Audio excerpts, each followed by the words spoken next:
lesson 12.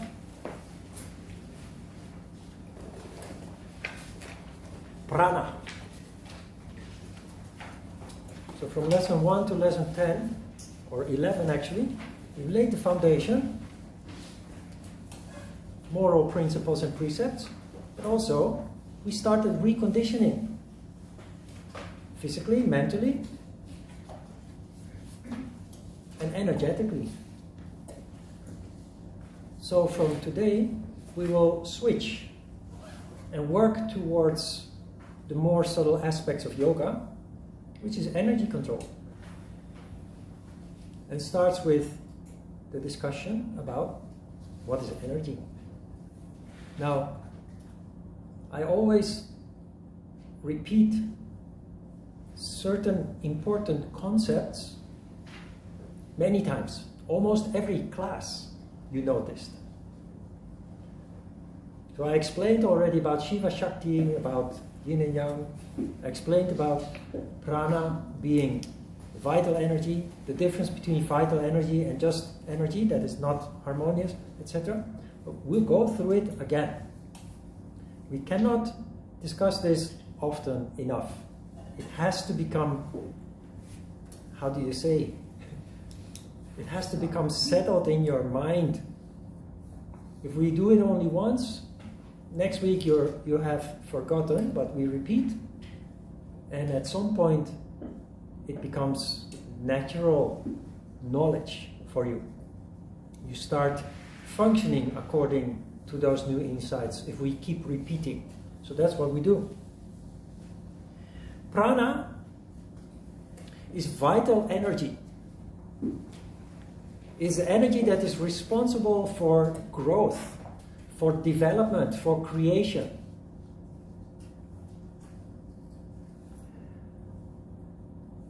It is the energy that is generated, for example, in a nuclear power plant. So there is energy and there is energy. There is energy that is kind of inert. It doesn't expand, it doesn't manifest, it doesn't do much.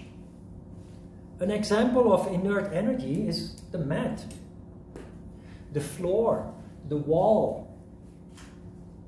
Many human beings are like a ball of inert energy. There's no sparkle, there's no vitality.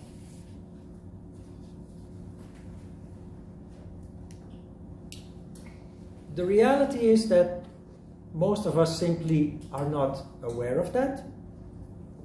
So we just accept it as it is. And very often, because we have a sense of, or a lack of, we have a lack of sense of well-being, we have certain complaints that are not defined. So we end up visiting doctors or alternative medicine. It's a big business. Because many people, because of their inert energy, their lack of vital energy, they feel very gray, very sad, very depressed. And because we don't understand that that is a condition that can be changed, that we can change, that it is only a matter of energy and not a matter of physical disease or something, we go to the doctor, who often also doesn't know what's the matter with you.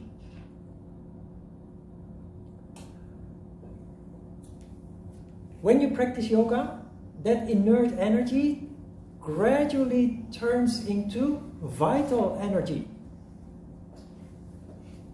Of course, other movement and other exercise also has an effect.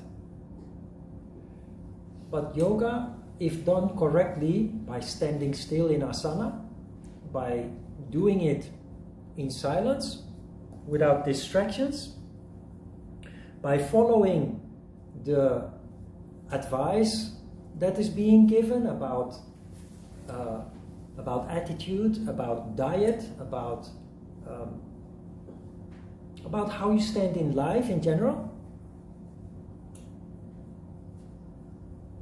you gradually turn that inertia into vitality, and you notice from the very first time that you practice yoga that something changes. I did. It's why I became addicted to yoga, why I fell in love with yoga.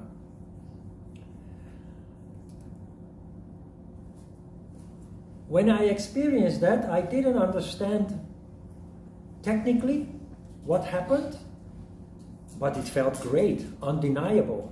It was like a difference between day and night, between darkness and light.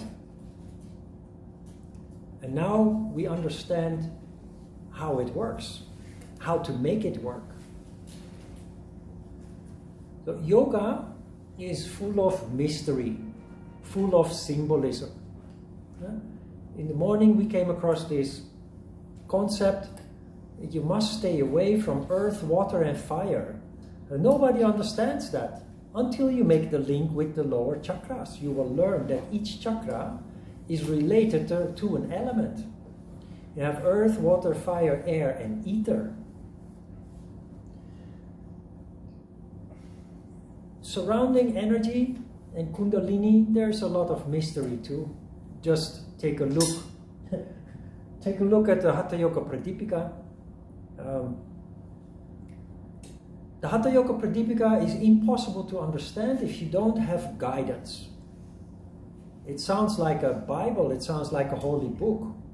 It is a holy book, but the insights are very practical. Like, in fact, every holy book, if properly interpreted by somebody who can read between the lines, who understands what behind the symbolism, is full of practical life wisdom.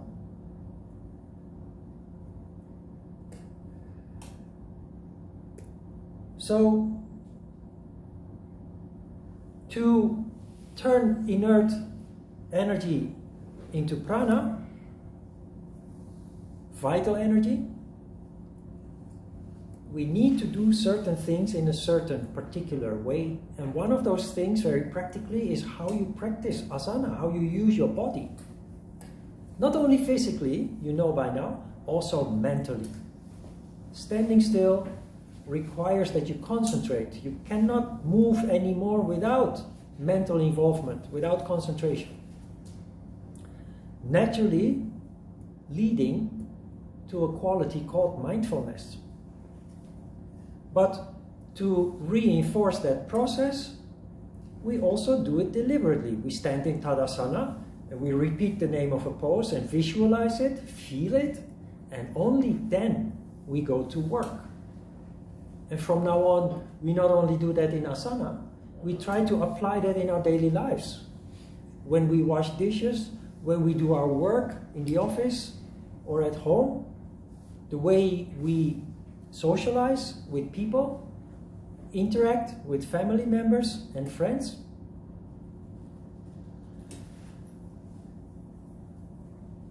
So the story of yin and yang you know already, the model with the two halves. We don't have to go too deep into that. But from next week, we are going to introduce the chakras. We're going to have a look at that today.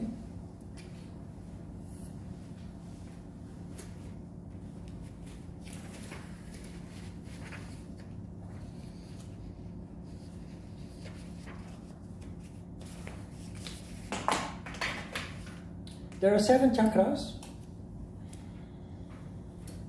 Muladhara chakra at the tailbone. Svadhisthana chakra behind the bladder. Manipura chakra at the midsection, the diaphragm, a little bit below. Then the heart chakra. Then the throat chakra. Ajna chakra. Now I have a bigger whiteboard and it's still too small. And then we have the crown chakra.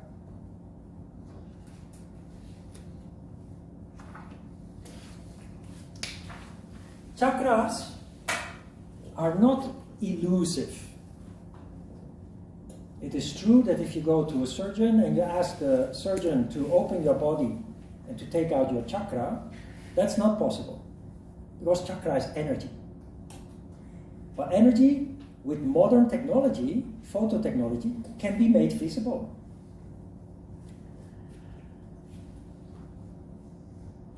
The chakras are aligned alongside the spine. And the reason for that is the spine is the highway of your nerve system. The brain in Ajna Chakra, the brain is the control system.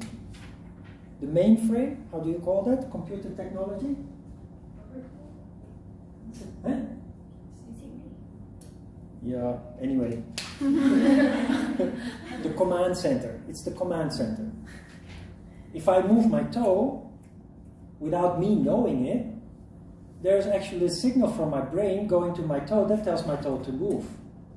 And that signal is transported through the nerves. So there is electricity there, there's energy. And all that energy goes through the spine. The legs and the organs in the lower body function through the lower chakras. So in Muladhara Chakra, a bundle of nerves goes out, spreads out, and takes care of the functioning of everything that is below Muladhara Chakra. The throat chakra, there is a bundle of nerves coming out that is responsible for swallowing, for speaking, for hearing also. The heart chakra, there is a bundle. It's like an internet cable. You have a main cable, and at each apartment, a small cable spreads out to provide every inhabitant of the apartment building with internet. So the brain has, from the brain comes a main cable that at every level there branches out to service the various different functions of the body, the organs, the limbs, everything, the glands. So at that point in the spine where the nerves, a small bundle of nerves comes out, there is a concentration of energy. That is the chakra. It's a field of energy. Next week we will start discussing the chakras, and they are very interesting because it explains how you function and why you function. Not necessarily physically, but mentally, emotionally.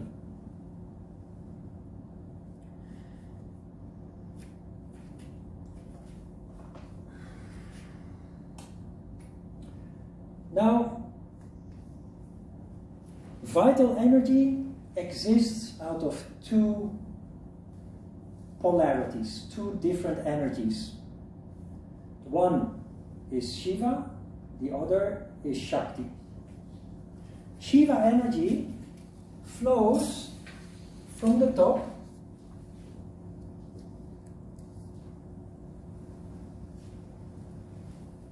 and symbolically it winds around the chakras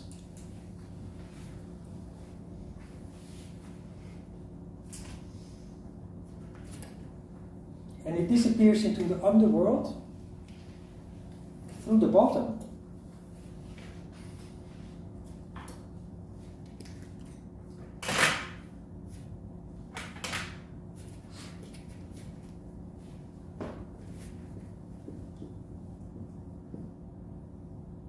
Shiva.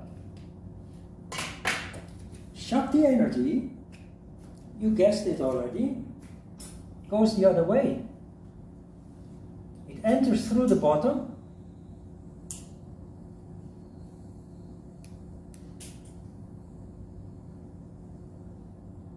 and it exits through the top.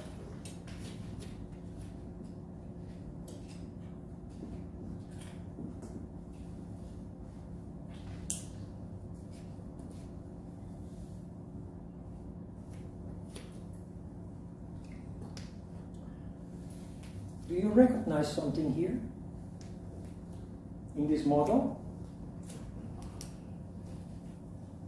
All around the world, every continent, every country, if you see an ambulance, it's a snake. Yes, two snakes. They wind around each other and they end up in the snake head in the top. They always have 7 windings. It shows that ancient people who developed ancient medicine, the start of medicine, they were very conscious of the subtle anatomy of the human being. Not only in yoga, not only in India, all around the world. Ancient people had a very good idea about the subtle aspects of the human being. We, modern human beings, we are too busy with material things that we have lost the refinement to be aware of all this. It's very interesting to see it explained like this because it explains how we function, but more importantly, it teaches us that we can control not only our energy or energy levels or the balance between the two different energies, but our condition.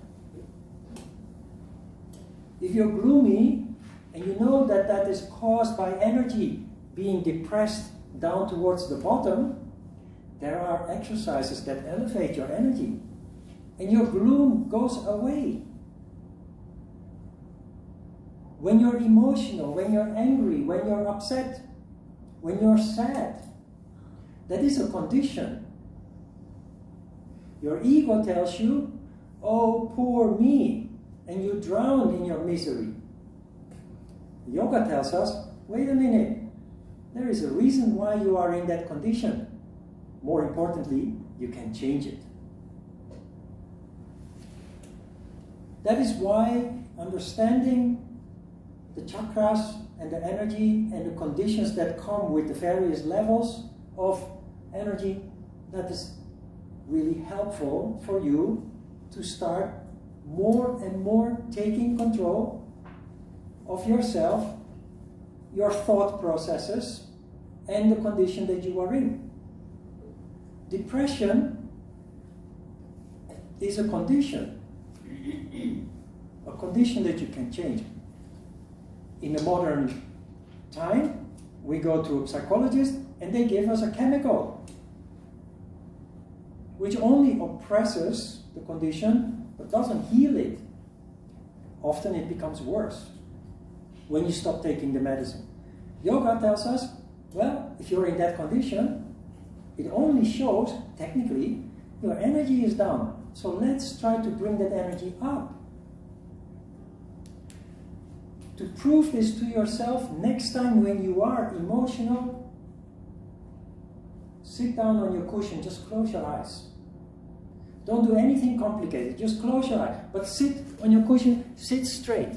Do not sit like this, because that blocks your energy. Sit straight and just listen for a moment to whatever is around you. You will notice that your emotion fades away. And more importantly, as long as you're in the emotion, you cannot see or oversee the condition that you are in. But the moment that you sit down and the emotion fades away, you start seeing why you are in that condition.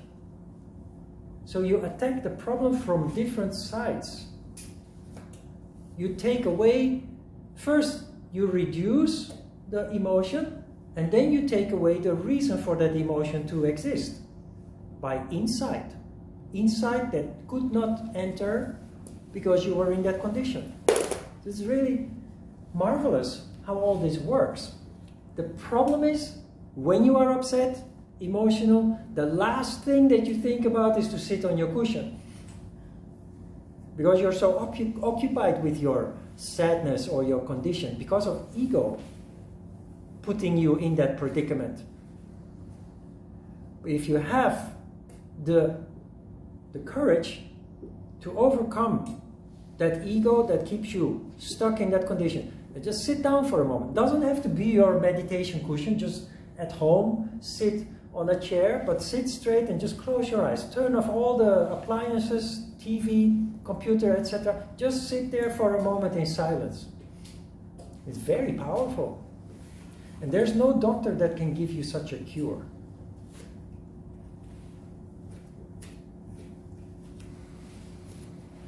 There is one thing missing here.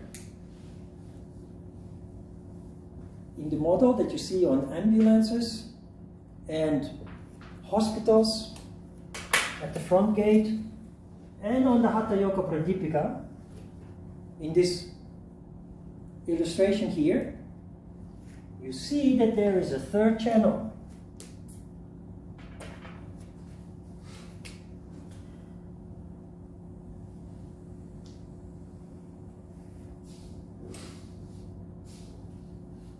Is it symbolized by a sword? Say again? A sword, right? Symbolized in the medical image. A sword? Yeah. A sword? No, maybe sometimes. No, the snakes are the red and the blue line. In the middle, the channel that you see in the middle is called Sushumna.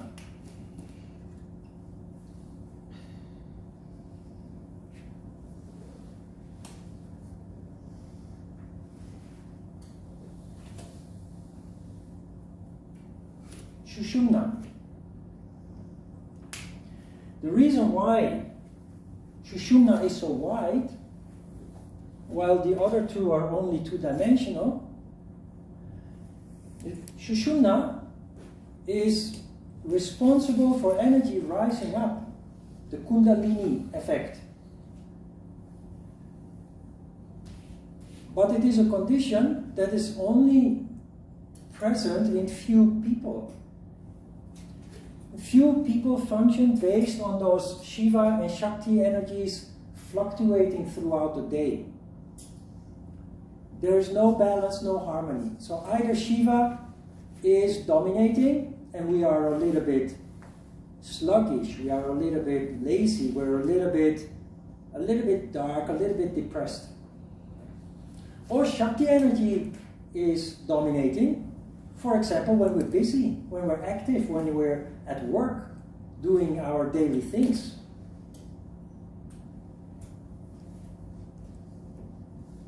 Hardly ever is there a harmony between the two. The modern human being has superficial ways to bring about that harmony without knowing, and we do that by doing something that we enjoy very much. A nice meal, like a Thai food or something, or Korean food, or anything that you really like, that once in a while you enjoy as a treat, a special treat. Luxury, comfort, going on a vacation to a very nice tropical place.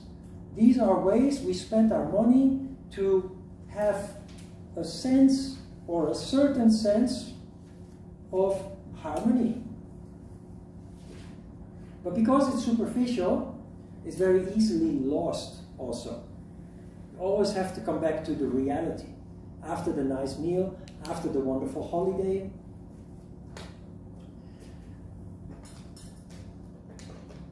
Yoga is, of course, about installing a condition in us where the harmony between the two becomes more and more permanent.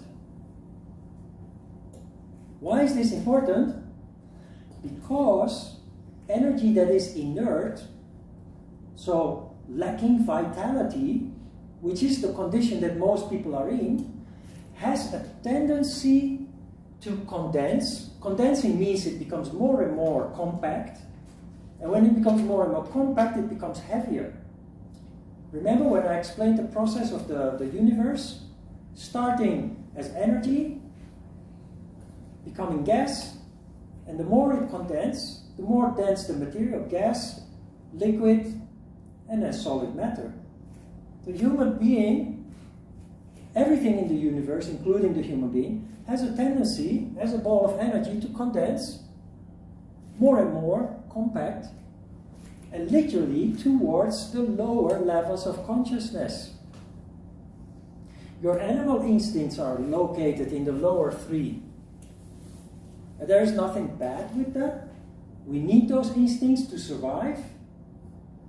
But if those instincts control our lives, it creates a very restless, unstable life where we are either unhappy, depressed, sad, and what have you, or we are full of joy and laughter, only to then be exchanged by another bout of negativity and depression and what have you. So always up and down, never stable.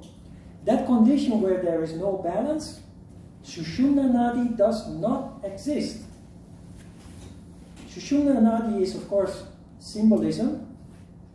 It is not a real energy channel, but the phenomenon that occurs when energy becomes relatively harmonious, where the ups and downs between the tamas condition and the rajas condition become more and more balanced, that inert energy becomes vital energy and it starts rising up. In yoga they call that Kundalini, the Kundalini effect. So Sushumna Nadi represents that rising of energy. And it brings our energy from the lower emotions and desires to the higher levels of consciousness. And the reason why this is important is because this knowledge has changed humankind. This knowledge has led to civilization. This knowledge has led to everything that we are now enjoying in the modern world that we live in. Organization, government, order, education is all the result of the insight of how energy can be controlled. The only thing is, we still organize our world according to this principle. Our governments try to organize our societies according to this principle. But we have kind of lost technically how it works. This is how it works. Remember what happened with this situation with the coronavirus. Your government, my government, all the governments around the world denied the existence of it while they knew that it was there already. So the question is, why do they do that? That is because every politician is afraid of chaos. What chaos? The fear leading to all the energy on higher levels of consciousness crashing to the bottom. And people starting to behave like animals. That is what happens when the shelves in the supermarkets are empty.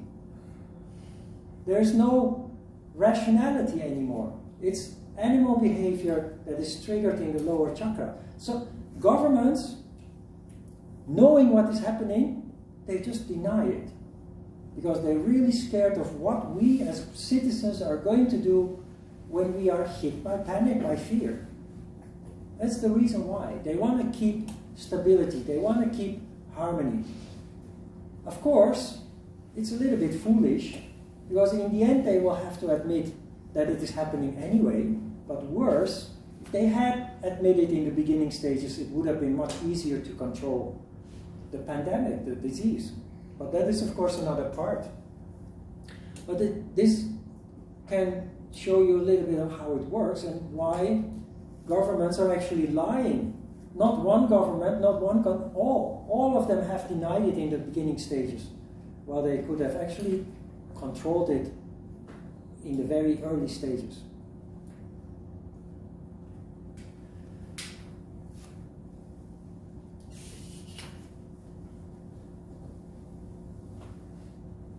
In yoga, we make a distinction on these levels. We call this the lower emotions and desires. We call these the higher emotions and desires. The brain, Ajna Chakra, there's no desire. Ajna chakra is the translator, the interpreter of everything that happens below. Can you understand that?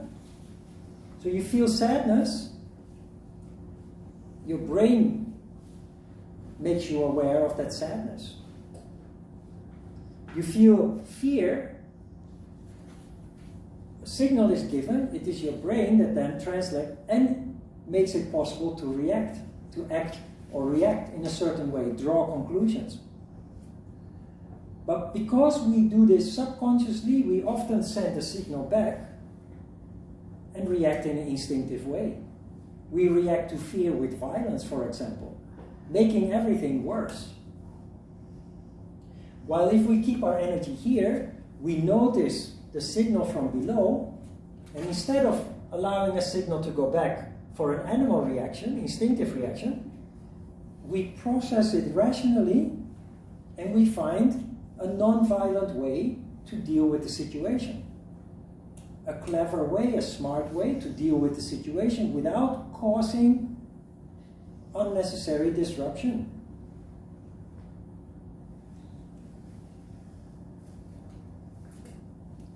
Now this is all symbolic. The human being is not static like this. Even if you practice meditation every day, it doesn't mean that you have no fear, desires, ambitions, ego, and the lower emotions and desires anymore. On the contrary, you become more sensitive.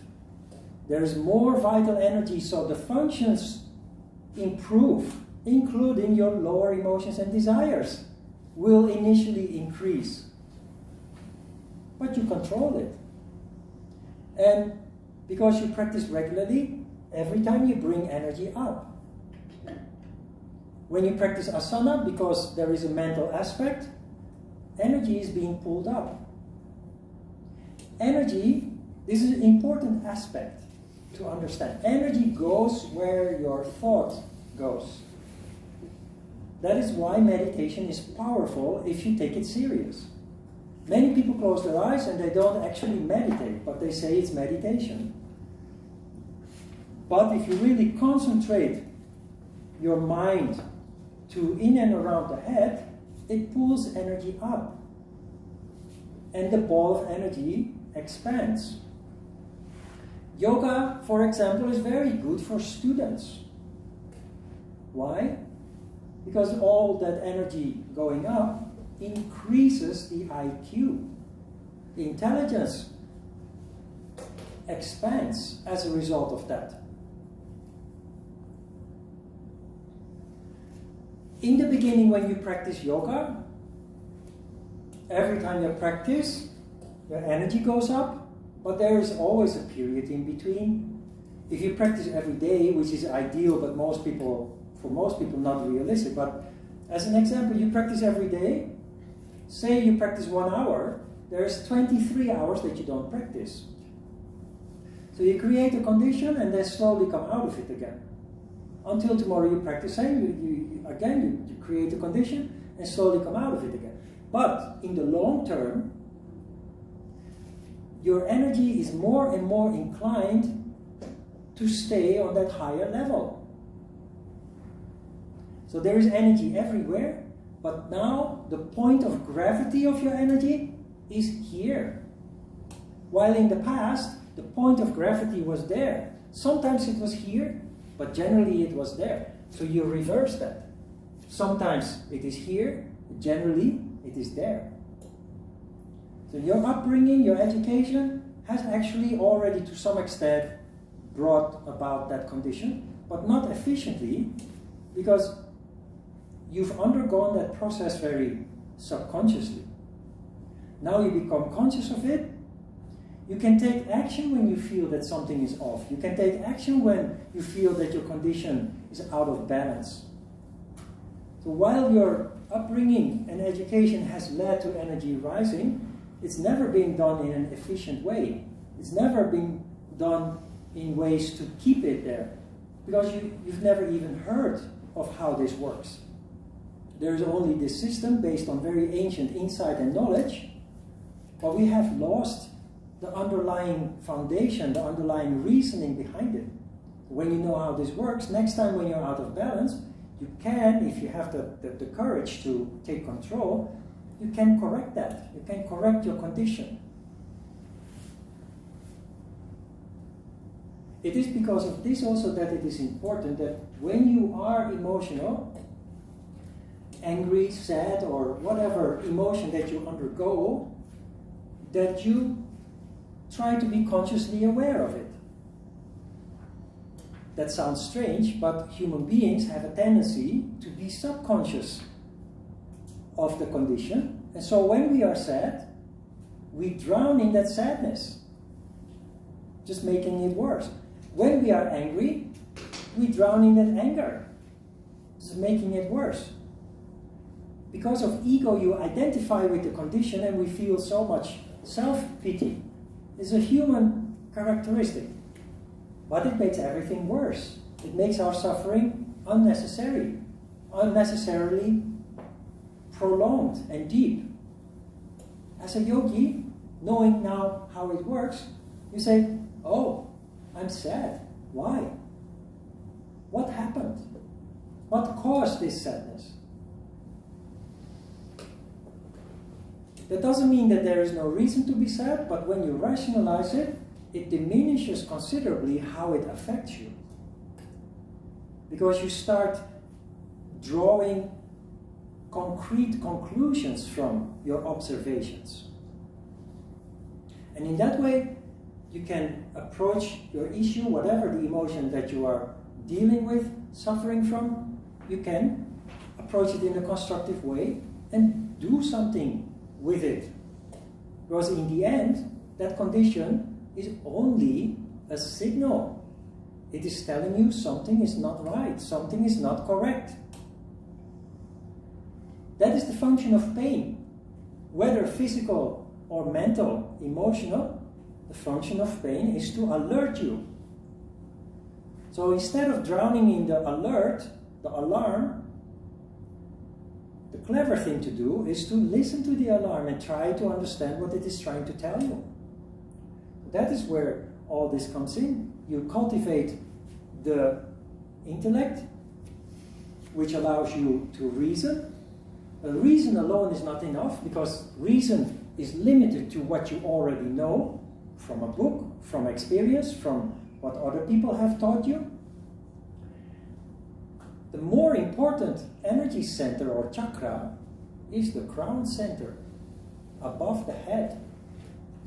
It is not only the location for spirituality, but it is where you can develop new insight. So it doesn't come from a book, it is not based on previous experience. It is a whole new insight that is not possible in Ajna Chakra, but is possible in the crown chakra, Sahasrara Chakra. And again, like with the signals that come from below, it is Ajna Chakra that interprets rationally the insight that you receive in the crown chakra. So that is what happens when you have an epiphany, a deep insight, suddenly.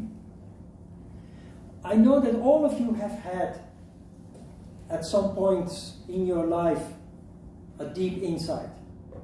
Now, normally you don't think about it, but if you now look back at those moments when you had deep insights, you will realize that they always find place in the same condition.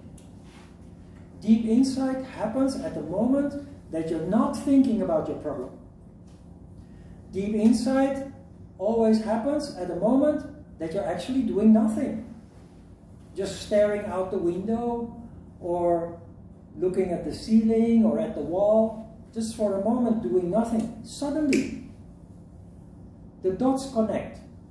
Why? Because at that moment, your doing nothing has led to harmony occurring, allowing energy to rise up and trigger Sahasrara Chakra, fuel Sahasrara Chakra. Sahasrara Chakra in most people is non-functional. So we get stuck. We have no insight, we are lacking wisdom. And we're lacking heart. Because the heart, although physically the heart is in the chest, but the real heart is in Sahasrara Chakra, the crown chakra. That is where compassion, empathy, unconditional love are located.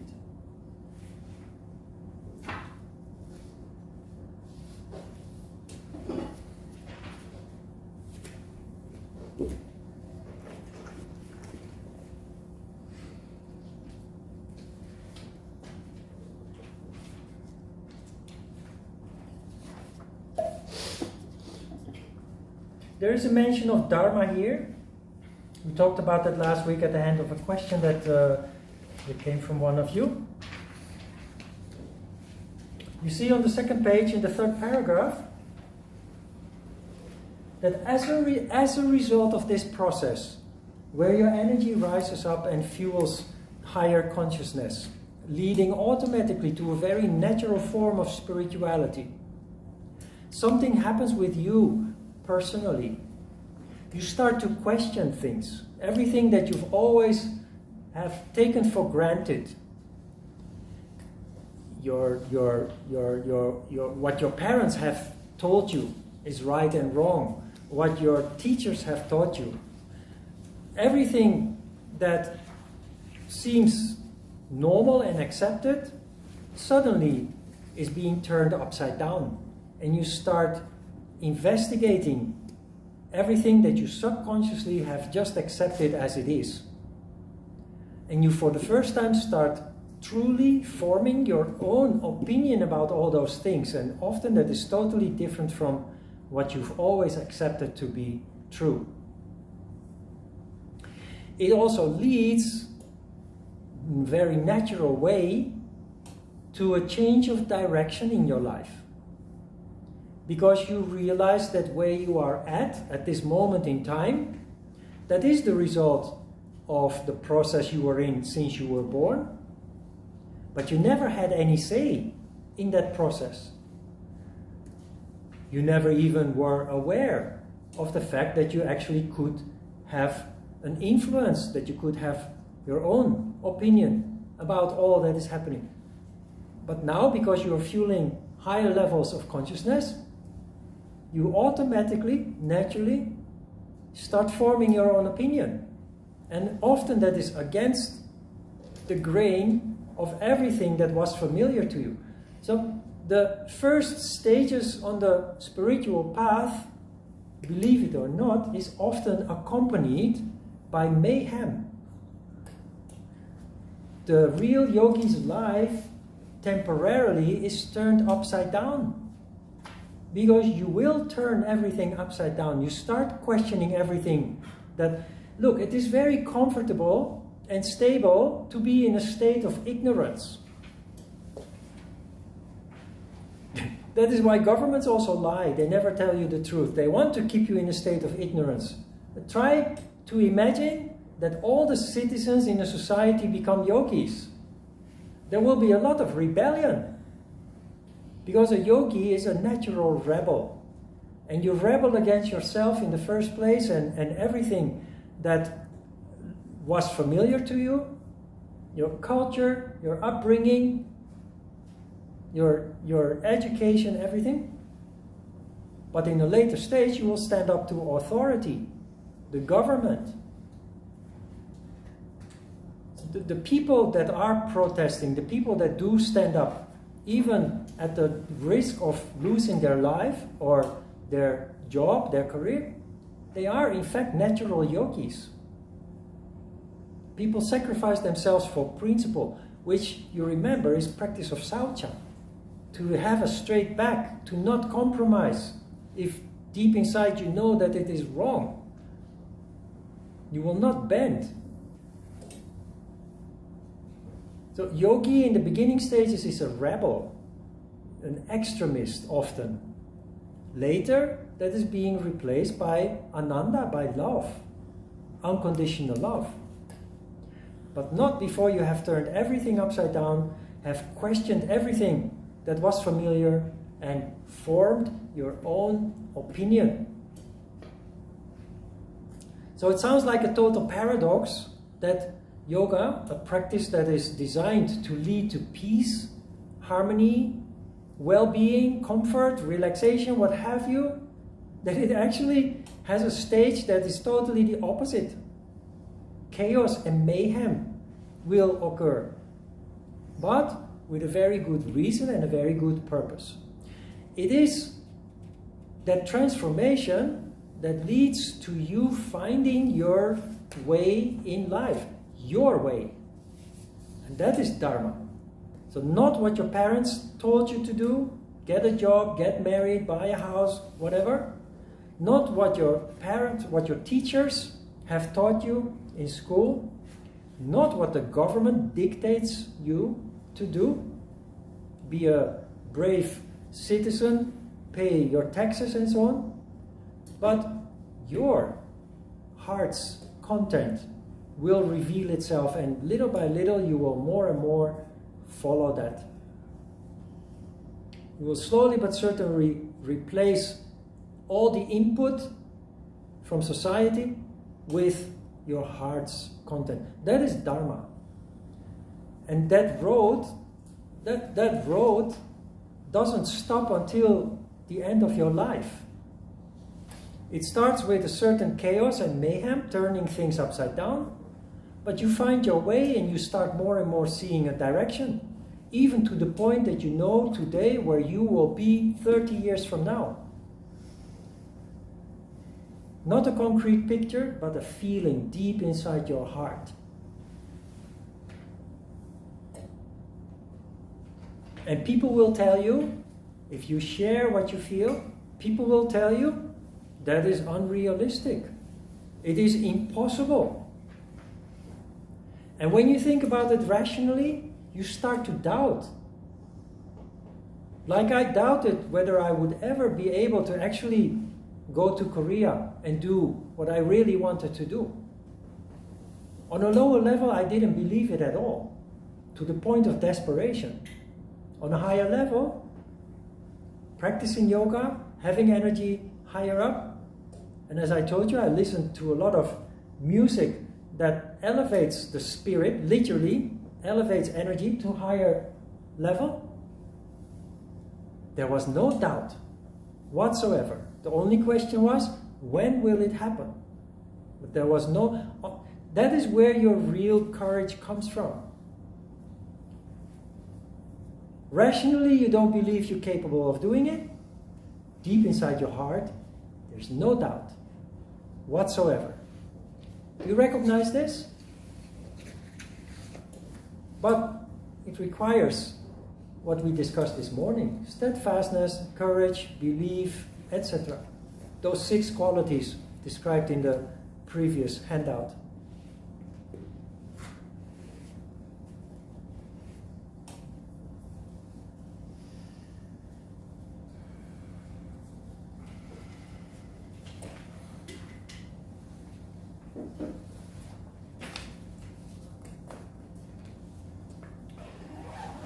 Page 3-4 is about Shiva Shakti. The subtitle is The Secret of Seduction. This part of the handout you should never forget. I mentioned it already at the introduction workshop and the previous lessons, but now it comes along in your handout.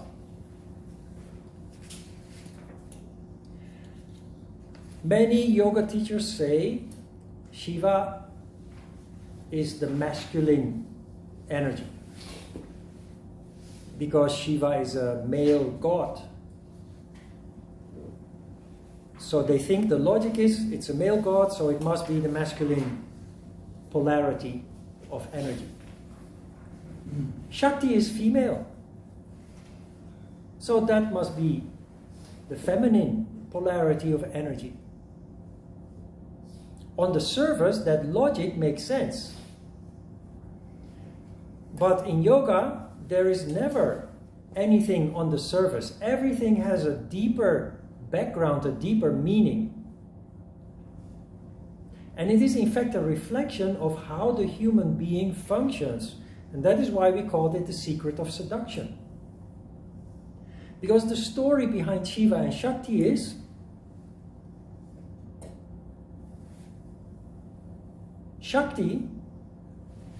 Shiva is the Lord of Dance. And Lord Shiva, the Lord of Dance, is often pictured in a statue as a dancing god.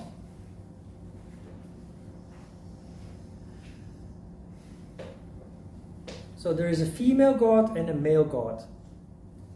They are not persons or reflections of persons, but they do reflect human functioning. But what they really reflect is Shiva and Shakti, masculine and the feminine polarity that you find in every organism. Every human being, every animal, every material, in fact, exists out of these two polarities, Shiva and Shakti. So Shiva and Shakti are one. Ideally, when you have a partner, you get married, the paper that you sign at the government office is not important, that you actually become one. That is what really counts in a human relationship. That is the ideal relationship. The reality is, of course, that not many people achieve that kind of unity because of all the lower emotions and desires. Shiva, Lord Shiva, when he wants attention from his wife, Shakti, he doesn't put up a big voice like a ferocious man or a warrior. No, he goes onto the wavelength of Shakti, meaning he starts to dance, to attract her energy, to go down to her level.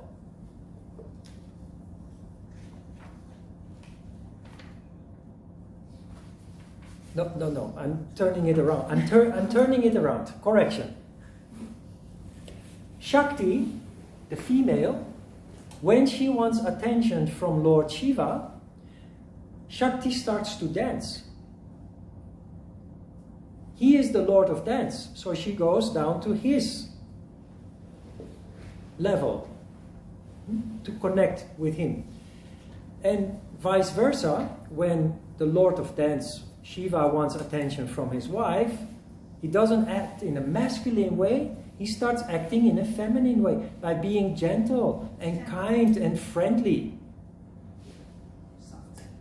Now this is an interesting story, or seems to be, but this is how you and I also function, or supposed to function in harmony. But if I'm in a relationship and I want attention from my wife or my girlfriend, and I shout and I demand and I command, it actually has the opposite effect.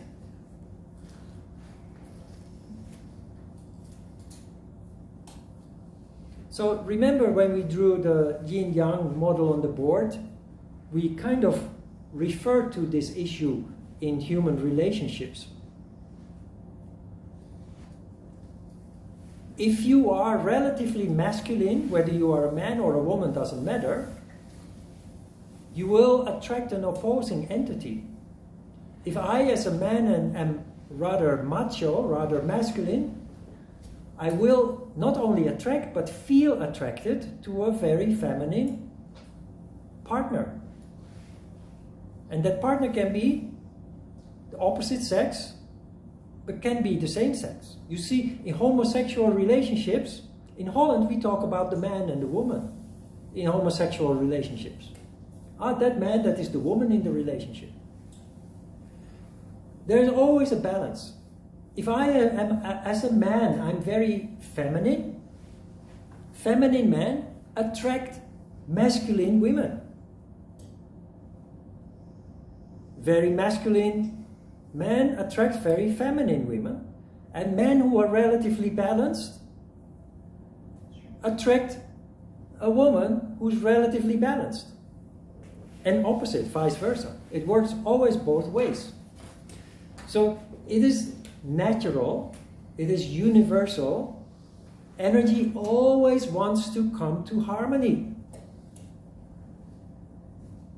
Naturally. But we as human beings have lost contact with our subtle aspects. So based on our thought processes and what other people tell us is the right thing to do, we very often do exactly the opposite of what we deep inside feel that we need to do. And that is why 99.99% of all the people in one way or another is suffering, unhappy, dissatisfied, including me. I'm not holier than you. I can explain. And just like I hope you will do, I also have to do my best to avoid making those mistakes that we are trying to bring to the surface here. Because it's only human.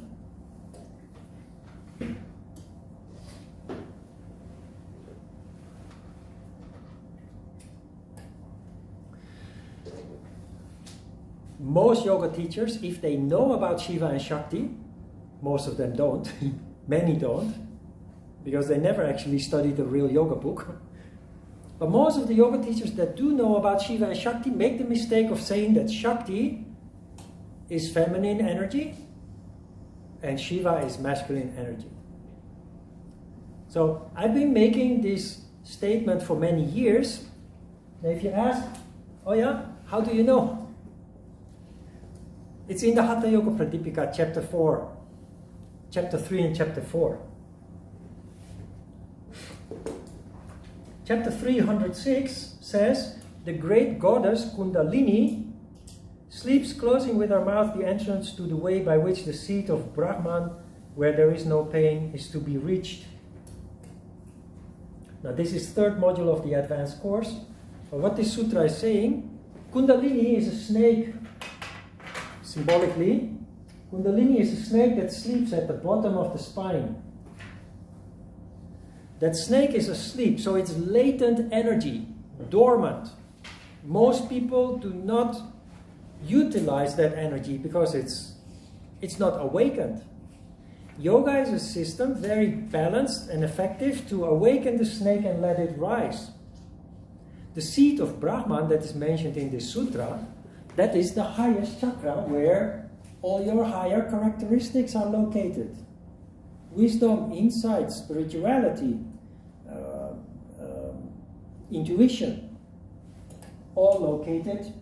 So the text sounds very complicated, but practically that is what it is indicating. Now this doesn't say anything yet about Shakti, but you will see. 107 immediately says, the Kundalini Shakti, who sleeps above the Kanda, gives liberation to yogins and bondage to the ignorant. He who knows her knows yoga. Shakti is the name of the female goddess. And it is made in combination with Kundalini. Kundalini Shakti, which is at the bottom and rises up. Here is the proof, undeniable, that Shiva energy is not, even though it is a male god, Shiva energy is not the energy, the masculine energy, the Kundalini energy that rises up. It's called Kundalini Shakti here. And 108 tells about the snake. The Kundalini is described as being coiled like a serpent. He who causes that Shakti to move from the Muladhara upwards becomes free without doubt. And 120, The yogin who moves the Shakti becomes the possessor of the siddhis. Siddhis are paranormal abilities. We call them paranormal or supernatural, but they are very natural, they're very human. But because the energy is not there, they don't manifest. But every person who practices yoga develops paranormal abilities. They are so subtle that you don't even notice in the beginning that you have them.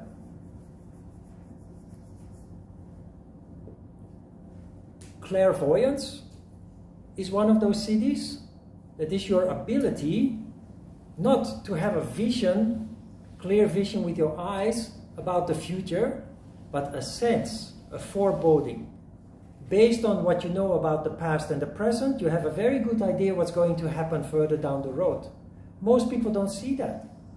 You become so fine-tuned and sensitive that you start to feel. That is clairvoyance. There are 30 siddhis. Another siddhi is communication with animals. They call it talking with animals, ability to talk with animals. So you think, oh yeah, nice story. But nobody can talk with animals, so that must be something very special, only very special yogis can do. But talking is not communication by voice. Communication with animals is based on connecting with the needs of the animal. Understanding what they want, what they need, what moves them.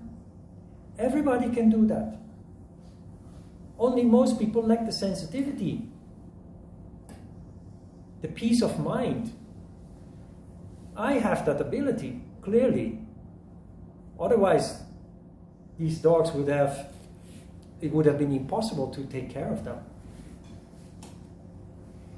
As a child, I remember I had that ability already. When visiting people's homes, dogs and cats always came to me. Never to my other brothers and sisters. They always came to me.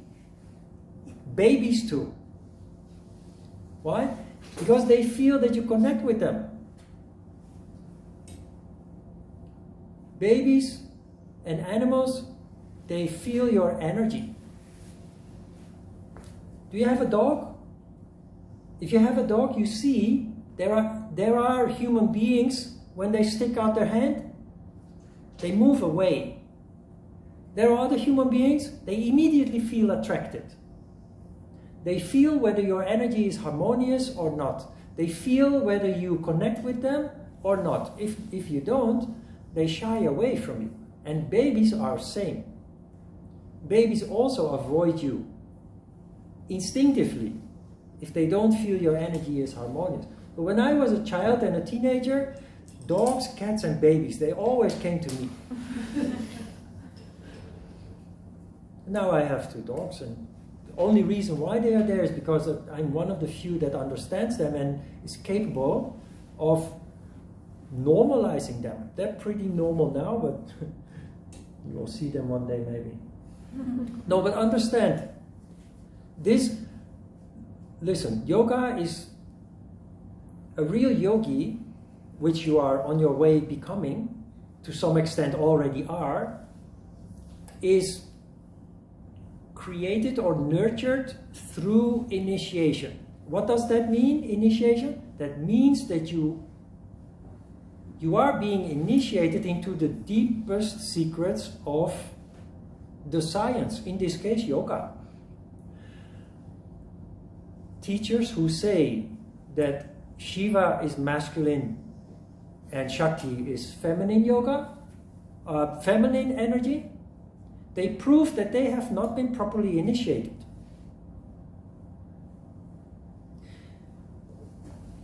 I have been initiated, which I only understood many years later. You are now being properly initiated. Here and there throughout the course, you gain insight into one of the mysteries of yoga that other people have no understanding of. And that proves that you become a real yogi. Later, that is the proof for you, the distinction between you and other yogis. Whether you teach yoga or not is irrelevant. You know what it really is, but that's why I tell you to pay attention and to remember this. Especially this section about Shiva Shakti, the secret of seduction.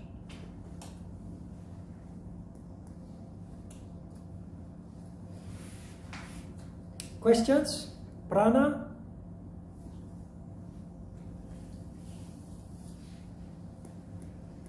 Why do people get sick? And why do people be very healthy?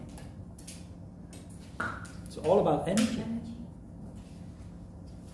And traditional medicine doctor, the Korean Haniwon doctor, should know that too. Some of them do, some of them don't. Just like with yoga, some of them know, some of them don't. But yoga and traditional medicine is in fact the same. Or it's not the same, but it's based on the same principle.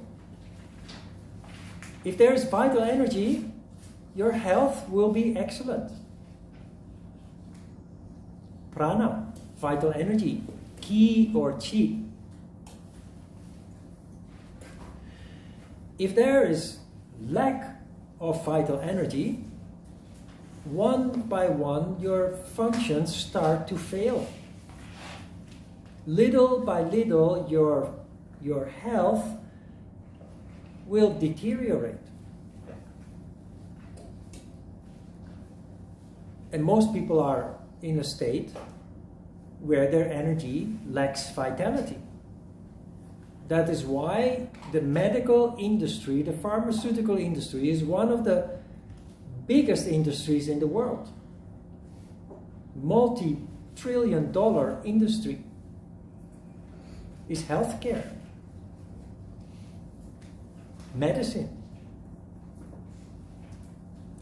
If you practice yoga fairly regularly and you put into practice what you learn, you will see that you barely ever get sick. Can still happen. Nothing is perfect and nobody is infallible. We're only human. But compared to others, you are much more full of vital energy, which equals health.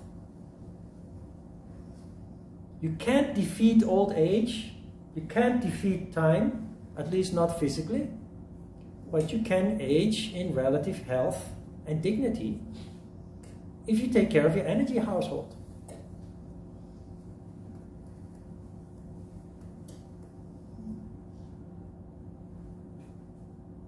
I noticed that it helped me to increase the self-healing possibility.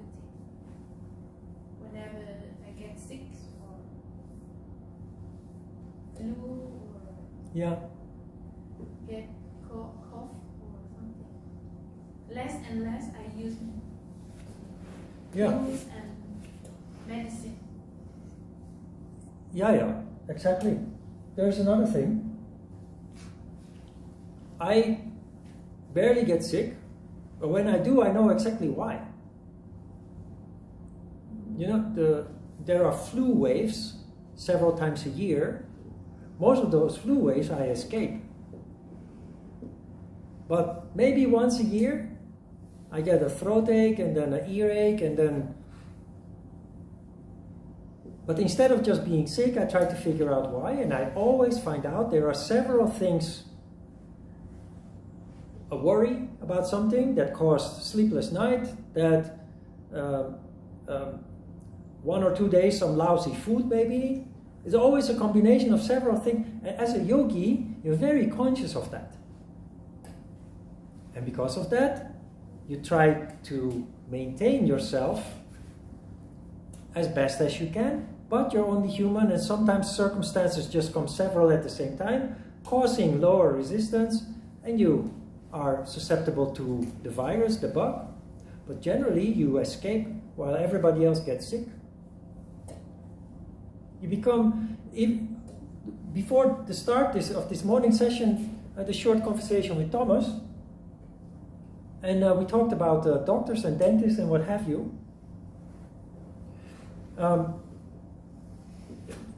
I think it is your experience also that whenever you are suffering from something, you go to a doctor, you have a feeling they don't really know what's wrong with you, right?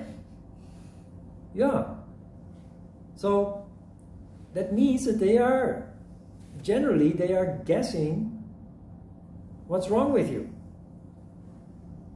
You trust them because you think they studied to be a doctor, but it's not that easy to understand 100% certainly what is going on inside that body.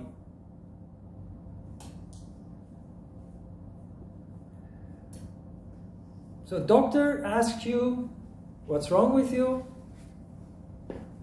They don't show their doubt or their hesitation. They act very authoritative. But they just give you some medicine, hoping that it works. And they ask you to come back 3 days later. If it doesn't work, they will scratch their head, although not in front of you. And they will say, okay, then it wasn't this, then I should try something else.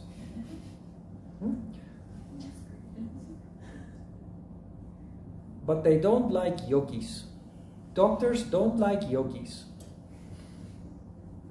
Because you become so connected with yourself that when you have something, some disease or something wrong, you analyze what's wrong with you and you develop a pretty good picture, develop a pretty good idea what's wrong with you and why, most importantly.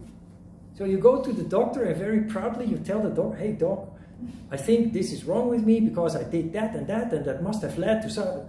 And even if you're right, they don't like it. Because they realize that you know better than them, their guess, what's wrong with you. And because if they are sincere, they will appreciate the insight that you give them, but it is their ego that stands in the way. They feel offended when you, because it looks like you know better than the doctor. And in fact you do often. Not always, of course, they are specialists, but actually if you look at it, it's not so strange that you have a pretty good idea of what is wrong with you if you have some kind of pain or disease or something, if it is correct.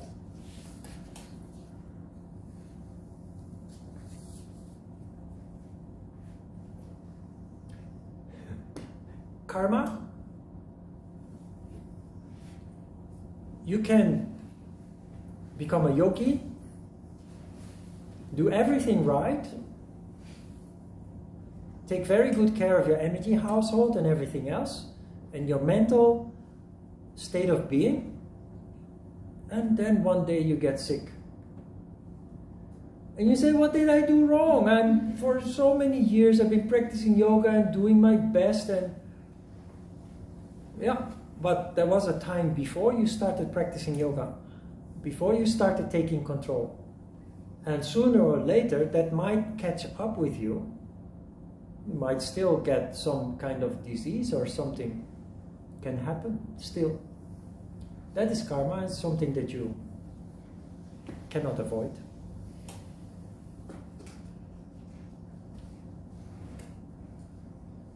Questions?